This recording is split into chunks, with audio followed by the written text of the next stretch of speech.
Caso a thumbnail desse vídeo não tenha explicado direito, vai ter spoilers nesse aqui, tá bom?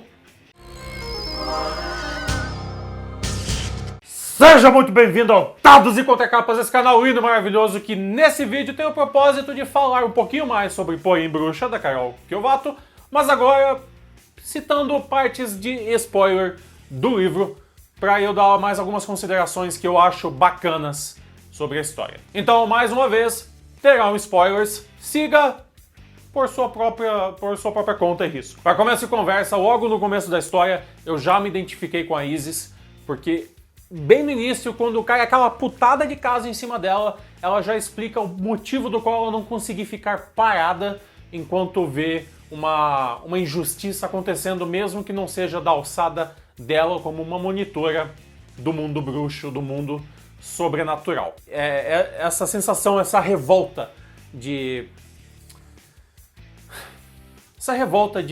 você querer fazer algo mais concreto, mas você tá preso pelas regras e pelas leis da sociedade, mesmo você sabendo que seria mais rápido se você simplesmente fizesse e foda-se. Essa frustração, eu acho que ela tá... Eu não sei, eu acho que ela pega muita gente, ela me pega. É uma frustração, é uma sensação de impotência que eu sinto também em muitos casos, quando eu vejo muita coisa acontecendo que eu simplesmente não consigo ajudar. Mas, ao mesmo tempo, assim como ela fala, ter essa consciência de que não dá pra sair fazendo simplesmente o que a gente quer sem arriscar se tornar um déspota, se tornar alguém que simplesmente se impõe sobre os outros só porque acha que está fazendo a coisa certa, sem considerar outros lados. E nesse ponto ela fala justamente sobre isso no mundo mágico. Os motivos de terem as leis, de terem as regras do mundo mágico, do mundo das bruxas e de toda essa treta sobrenatural. É justamente porque não dá para sair usando o poder para resolver tudo no mundo, porque senão vão começar a pagar de governante e só a gente manda aqui nessa porra. Achei bem sensato do tal do Conselho das Bruxas, do Conselho dos conselheiros fodões que tem lá em cima, os 13 que tem lá em cima do mundo da Isis, porque a gente sabe que aqui no mundo dos comuns, essa sensatez ela só existe no papel, né? Ela não existe na vida real, na prática, não. E no final também, quando fica claro que o corregedor falou pro conselho todo que aquele filho da puta do conselho torturou e abusou mentalmente da Isis durante, sei lá, meses, anos, ele foi expulso e preso, certo? Ele foi expulso do conselho e preso, e eu acho isso muito bonito, eu achei isso muito legal, porque, novamente, aqui a gente sabe que ele não ia acontecer nada com esse cara. Falando sobre esse tal mundo das bruxas, o mundo sobrenatural, esse universo no qual ela está inserida, que existe ao mesmo tempo que o nosso e a gente não faz ideia dos comuns, eu achei que ficou bem redondo e bem maneiro a forma como ela sobrepôs uma realidade à outra. Não só das bruxas vivendo escondidas entre a gente, mas também esses níveis de realidade, esses universos paralelos, realidades paralelas e as entidades, divindades e monstruosidades que vêm desses lugares para se alimentar ou expandir poder aqui no nosso mundo.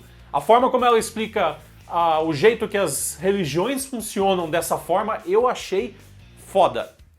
Ela cita o Deus judaico-cristão como o Verbo foi do caralho pra mim, porque é assim que ele é citado originalmente, certo? E daí você dá uma fugidinha assim de usar... Opinião minha, né? Você dá uma fugidinha de usar Yahvé e daí chamar a atenção de uma galera que é muito chata ou muito braba, como aparecem alguns dos seus seguidores dentro do livro, certo? Então eu achei usar o nome, o Verbo, muito foda.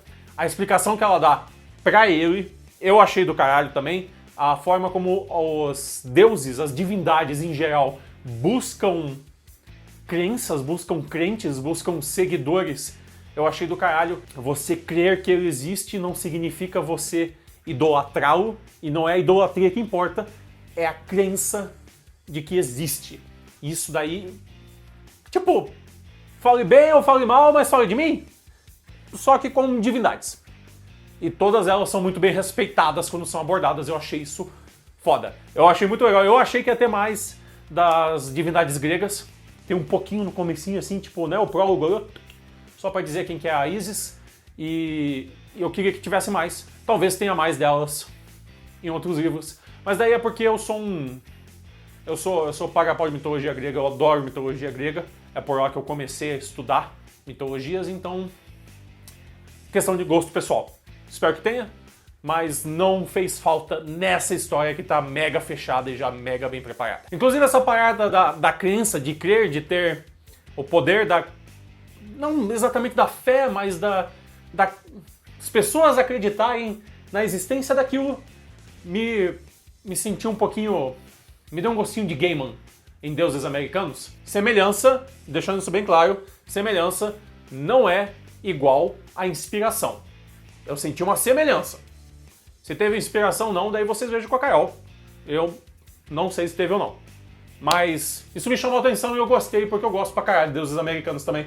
Então todo esse conceito da crença que dá força, eu acho que é muito maneiro. Eu acho que é muito legal mesmo pra abordar, quando você precisa abordar tanta religião e tanta filosofia diferente num universo só. Agora, voltando pra Isis. Tem uma parte que ela fala de como a enxaqueca e a fotofobia são um mal subestimado. E eu fiquei, sim, yes, verdade, concordo contigo. Eu até tuitei sobre isso e marquei a Carol. Aí depois, algumas páginas depois, eu descobri que veio a enxaqueca e a fotofobia dela, na verdade, vem dos meses ou anos de tortura mental que ela sofreu na mão do outro corregedor, do corregedor antigo dela. E daí eu fiquei tipo, não é daí que vem a minha, eu não devia ter tweetado sobre isso. É, pesado pra caralho, mas isso só te faz, sabe, querer abraçar a personagem, no final das contas. Porque ela fica o livro todo com essa de... Puta, dor de cabeça, daí você acha que... Ou sei lá, porque ela bebeu muito na noite anterior, ou então você acha que...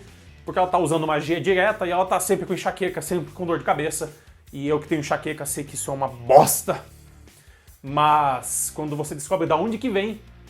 Cara, tu sente um peso, velho. Nossa senhora... Cai que nem uma pedra, sabe? Caiu que nem uma pedra dentro de mim. E essa personagem, você vê desde o começo que ela tá querendo esconder coisa.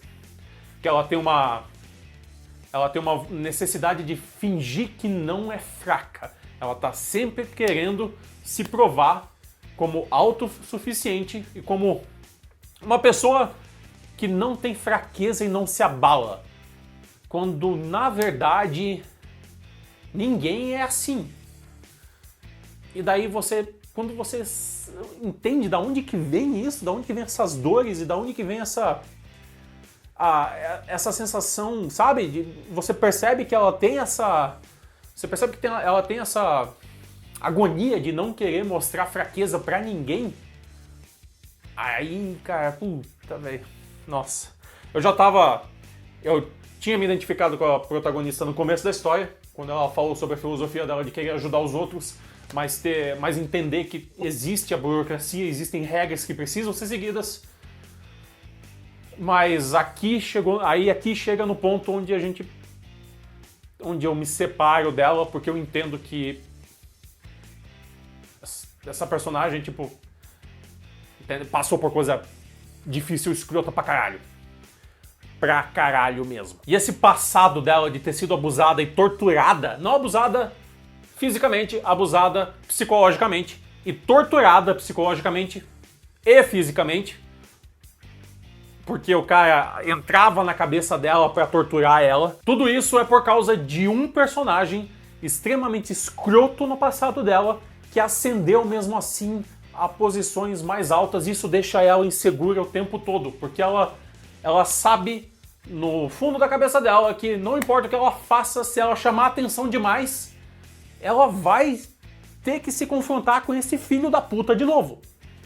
E filho da puta nesse livro é o que não tá faltando, meu irmão. Meu Deus do céu. As descrições de atitudes machistas e nojentas que tem nesse livro me deixaram com um nó na garganta. Eu sei que eu, na minha posição, não sofro, não sinto e não vejo elas todo dia. Porque, certo? Homem hétero. Então existe um escudo aqui no qual eu... Não um escudo, mas existe um véu que não é a minha realidade e eu não cresci acostumado a ver essas coisas. Então, quando isso é descrito, me dá uma raiva, cara, me dá um ódio, me dá um... Oh, meu Deus do céu! Me dá uma agonia muito forte. E só me dá mais uma revolta ainda pelo fato de eu saber que eu não consigo enxergar isso acontecendo no mundo da forma como eu deveria enxergar, entendeu? Porque as mulheres sentem isso todo dia, entendeu? Sempre tem algum escrotinho querendo olhar pra tua bunda, sempre tem algum babaquinha, entendeu? Te menosprezando, sempre tem algum filho da puta que... Eu tô usando palavra, foda-se, vai ser palavrão pra caralho nesse vídeo. Sempre tem algum lazarento que fica puto porque mexeu no ego dele e daí ele parte pra violência, como é o caso não só desse corregedor antigo da ISIS, como de um delegado, do delegado André, sei lá, não sei das quantas, que tem no meio do livro, que além de querer... Ele tava querendo... Se ele tivesse chance, ele teria estuprado ela. Foi essa a sensação que eu tive lendo a história, certo? Mas ele ficou frustrado porque ela se colocava acima dele o tempo todo e ele bateu nela. Ele bateu com a cara dela numa mesa. Que ódio desse cara, velho.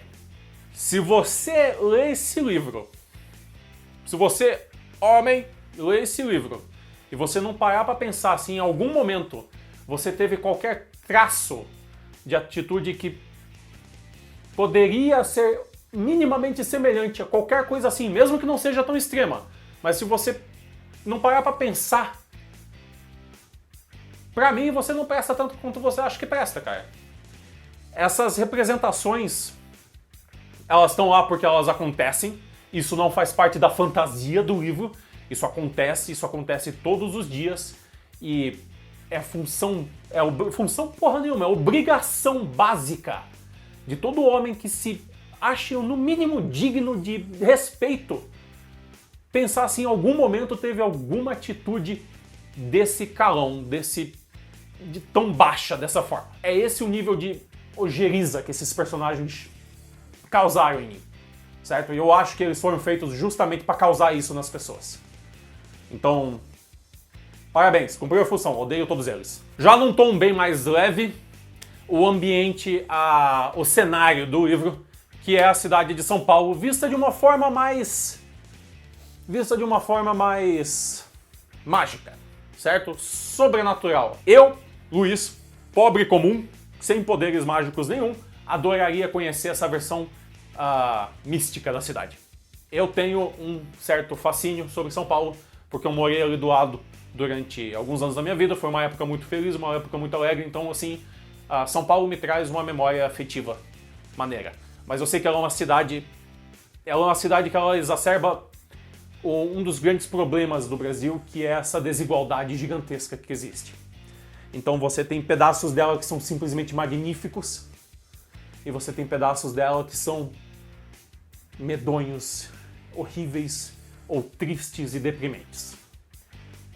E você pode, escutando isso, achar que eu estou falando de áreas ricas e áreas pobres, e não é necessariamente disso que eu estou dizendo.